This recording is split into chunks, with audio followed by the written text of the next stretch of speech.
अस्सलाम वालेकुम friends, welcome to the great Ali TV.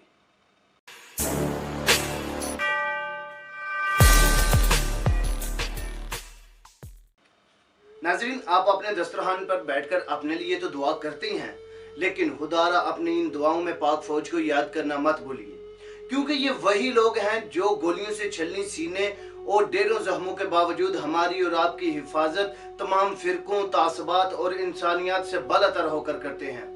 ये वही हैं जो तपते सहराओं में और खून जमा देने वाली सर्दी में भी हमारे और आपके बच्चों को गुलामी से बचाने और उन्हें बेहतर मुस्तकबिल फराहम करने के लिए किसी भी कुर्बानी से दरेग नहीं करते, क्योंकि ये सरहदों पर जागते हैं तभी हम चैन की नींद सो पाते हैं।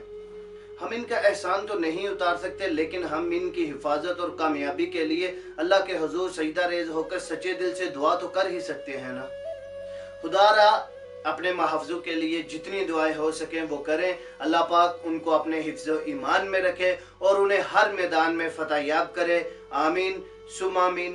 पाकिस्तान जिंदाबाद, पाक फौज पाइंदाबाद।